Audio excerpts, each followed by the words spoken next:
ऐसा है, मेरा नाम पवन अग्रवाल है और मैं भारतीय जनता पार्टी का महानगर संयोजक सुबह प्रकोष्ठ हूँ। भाजपा सरकार आ गई, मैं खुद भारतीय जनता पार्टी के पद पर था। अगर ये किसी और की सरकार होती, इस न्याय के लिए मैं लगातार लड़ रहा था, अपने धर्म में लेकर लड़ता।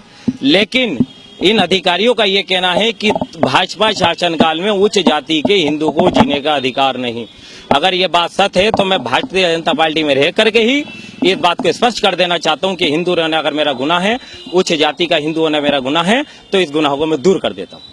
तो क्या फैसला लिया आप? ये फैसला लिया, मैं इस्लाम धर्म अपनाऊंगा। आज जो ये चोला भारतीय जनता पार्टी का, ये तो मेरे गले में हमेशा रहेगा।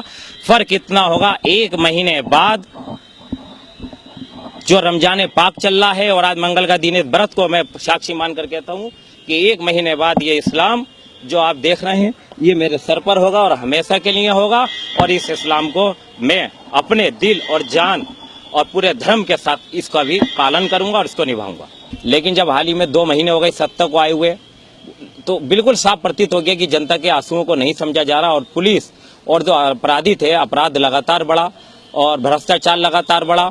इसकी जब आवाज उठाई गई, मैंने अपनी बात माननीय योगी आदित्यनाथ जी तक पहुंचाई और दिन में नहीं तो 20-20 मैंने ट्वीट भी करे, लिखित में भी दी।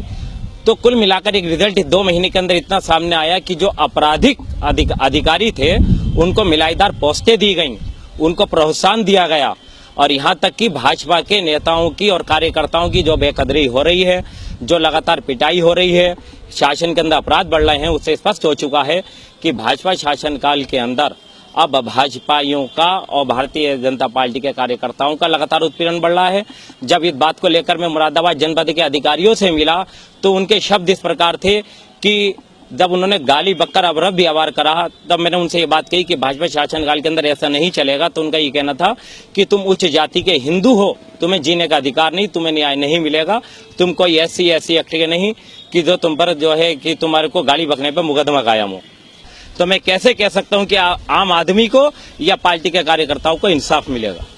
तो उत्तर प्रदेश की जो कानून व्यवस्था है उससे संतुष्ट नहीं है? बिल्कुल नहीं हूं, क्योंकि उसका कारण है, मैंने पहले भी कहा था कि सांसद के अंदर मैंने जिस व्यक्ति के आंसू देखे थे कि पुलिस किस प्रकार फर्जी मुकदमे लगाती है, उस व्यक्ति के आंसुओं में जो एक ताकत थी, एक संवेदना थी, और सरकार की गद्दी पर आने के बाद वो खत्म हो चुकी है। आम जनता के आंसू नहीं नजर आ रहे हैं और पार्टी कार्यकर्ताओं के आंसू नजर नहीं आ रहे हैं।